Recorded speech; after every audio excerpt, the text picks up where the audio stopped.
Imaginen una tierra acunada entre dos grandes océanos, un puente que conecta dos vastos continentes. Esta es Nicaragua, un país con forma de corazón que pulsa con volcanes, lagos inmensos y selvas densas y húmedas. Por siglos, su posición fue su destino y su maldición. Antes de que los conquistadores españoles llegaran con sus espadas y cruces, esta tierra era un tapiz de culturas diversas, un cruce de caminos de pueblos que migraban del norte y del sur. Su geografía, un sueño estratégico para cualquier imperio, la convirtió en un premio codiciado. El sueño de un canal, una vía acuática que pudiera cortar el continente y unir el Atlántico con el Pacífico, se susurró en las cortes de Europa mucho antes de que se hiciera realidad. Este sueño colocó a Nicaragua directamente en la mira de la ambición imperial, una pequeña nación destinada a jugar un papel en un escenario mucho más grande. La corona española, a su llegada en el siglo XVI, reclamó este territorio como propio, imponiendo su idioma, su religión y su sistema de gobierno. Establecieron ciudades como Granada y León en el lado del Pacífico, dando la espalda a la vasta e indómita selva de la costa caribeña. Para ellos, esa costa oriental era una frontera hostil, un laberinto sofocante de manglares, ríos y selvas impenetrables. La llamaron la Mosquitia, una tierra habitada por grupos indígenas que no podían someter fácilmente. La historia de los ingleses en Nicaragua no comienza con soldados de casacas rojas marchando en formación. Comienza con sombras en el agua, con el aleteo de una bandera de calavera y tibias cruzadas, y luego la Union Jack.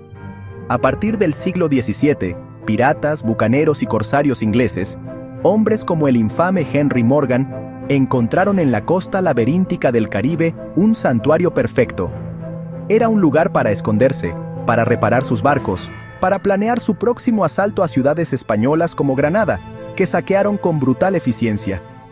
Estos no eran conquistadores en el sentido tradicional, eran depredadores marítimos, una espina en el costado de la corona española, patrocinados por una monarquía inglesa ansiosa por socavar el poder de su rival. Sus motivaciones eran un cóctel de codicia, patriotismo y fervor religioso. Inglaterra, una nación protestante, se veía a sí misma en una lucha global contra la España católica. Cada galeón español capturado, cada ciudad saqueada, era una victoria tanto para la corona como para la fe protestante. El Caribe era el escenario principal de este conflicto, y la costa de Nicaragua era una zona estratégica tras bambalinas. Los corsarios ingleses necesitaban aliados en tierra, gente que conociera la tierra, los ríos y los senderos secretos a través de la selva. Necesitaban socios que compartieran su odio por los españoles. Encontraron a estos socios en los pueblos indígenas de la costa de Mosquitos, quienes tenían sus propias razones, de larga data, para resistir la dominación española. La relación entre los ingleses y los pueblos indígenas de la costa de Mosquitos, particularmente el pueblo Miskito, fue la piedra angular de la influencia británica en la región. Este no fue un caso simple de colonizador y colonizado, fue una asociación estratégica que alteró profundamente el panorama social y político de la costa. Los ingleses reconocieron a los misquitos como el poder local dominante y optaron por empoderarlos en lugar de conquistarlos. Proporcionaron a los misquitos armas de fuego, machetes y otras herramientas modernas, transformándolos de un grupo costero relativamente pequeño en la fuerza militar más formidable de la región. Empoderado por las armas inglesas, el pueblo misquito expandió su influencia dramáticamente. Realizaron incursiones profundas en territorio controlado por los españoles en Nicaragua, Costa Rica y Honduras, capturando a otros indígenas para venderlos como esclavos a los ingleses en Jamaica. Esto creó una nueva jerarquía social en la costa, con los misquitos en la cima, aliados con los ingleses, y otros grupos como los mayagnas y los ramas subyugados o desplazados. Los ingleses, a su vez, obtuvieron aliados leales que actuaron como un amortiguador contra la expansión española y proporcionaron la mano de obra para sus empresas comerciales, principalmente la cosecha de caoba. Los ingleses también introdujeron una nueva estructura política en la costa, tomaron el liderazgo misquito existente y lo formalizaron en una monarquía, creando el reino de Mosquitia. Coronaron a un líder misquito como rey, dándole una corona, un cetro y un uniforme elegante, todos símbolos de la realeza europea. Este fue un movimiento político inteligente. les dio a los británicos un gobierno local de aspecto legítimo con el que tratar, uno que podían controlar desde bambalinas. La vida en la costa era una mezcla única de culturas. El idioma inglés, en forma de patois o criollo, se convirtió en la lengua franca para el comercio y la administración. La formalización del reino de Mosquitia bajo un protectorado británico a mediados del siglo XVIII marcó un cambio significativo en el panorama geopolítico de Centroamérica. Esto ya no era solo una alianza suelta, era un desafío directo a las reclamaciones territoriales de España. Durante casi 2 siglos, este reino respaldado por los británicos actuó como una entidad soberana, separada de la Capitanía General de Guatemala, de la cual Nicaragua formaba parte. El territorio dividió efectivamente a Nicaragua en dos. Por un lado estaba el Pacífico de habla hispana, gobernado desde León o Granada. Por el otro estaba la costa caribeña de habla inglesa y protestante, gobernada por un rey misquito que respondía a un superintendente británico con sede en Black River o Bluefields. Esta división tuvo, ustedes saben, profundas consecuencias para el desarrollo de Nicaragua como nación. Los colonos españoles estaban efectivamente bloqueados del Mar Caribe, su acceso a las rutas comerciales atlánticas severamente restringido. Veían la costa de Mosquitos como territorio perdido, un nido de herejes y salvajes controlados por su rival imperial. Se lanzaron varias expediciones militares españolas para intentar recuperar la costa, pero en gran medida no tuvieron éxito. El terreno difícil, las enfermedades tropicales y la feroz resistencia de los guerreros misquitos, armados y a veces liderados por los británicos, resultaron demasiado para las fuerzas españolas.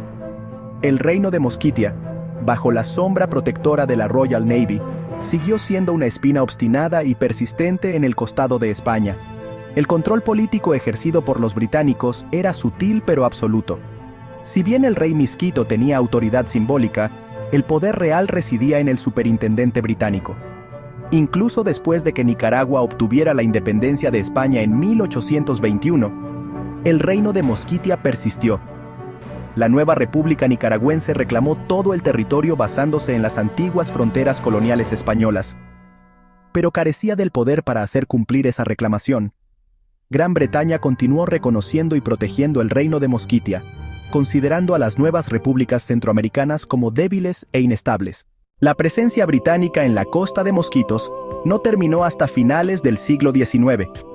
Mediante el Tratado de Managua en 1860, Gran Bretaña reconoció a regañadientes la soberanía de Nicaragua sobre la costa, pero insistió en la creación de una reserva de Mosquitos, un territorio autónomo para el pueblo misquito. Esta semi-independencia duró hasta 1894. Cuando el presidente nicaragüense, José Santos Zelaya, ocupó militarmente Bluefields y reincorporó formalmente el territorio al resto de la nación. Este acto, si bien unificó geográficamente al país, hizo poco para sanar las profundas divisiones culturales y políticas que se habían forjado durante 2 siglos de separación. El legado de la invasión inglesa ahora estaba entretejido en la esencia de la nación nicaragüense. La consecuencia más duradera es la profunda división cultural entre las regiones del Pacífico y del Caribe de Nicaragua. El Pacífico es mayoritariamente mestizo, de habla hispana y católico. La costa caribeña, por el contrario, es un mosaico multicultural de pueblos misquitos, criollos, ramas, garífunas y mayañas, que predominantemente hablan misquito o inglés criollo y practican religiones protestantes, especialmente el moravismo. Esta separación cultural ha llevado históricamente a la incomprensión, el abandono y una sensación de alienación entre la población costera, que a menudo se siente más conectada con la cuenca del Caribe que con la capital política de Managua. Económicamente, la presencia inglesa moldeó el desarrollo de la costa en torno a la extracción de recursos naturales para mercados extranjeros. Primero madera, luego banano y mariscos. Esto creó una economía de enclave, desconectada de la economía nacional del lado del Pacífico y dependiente del capital extranjero, primero británico y luego estadounidense. En conclusión, la invasión inglesa de Nicaragua fue un proceso largo y complejo que reconfiguró fundamentalmente el país. Fue menos un evento único y más una presencia de siglos, que comenzó con piratas y contrabandistas y evolucionó hasta convertirse en un protectorado formal.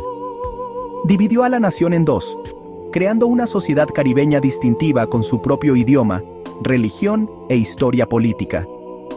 Los impactos a largo plazo. La profunda división cultural, la lucha por la autonomía regional y los patrones de extracción económica continúan resonando en Nicaragua hoy, un testimonio duradero de una época en que un pequeño trozo de Centroamérica se convirtió en un peón en el gran juego de ajedrez de los imperios europeos.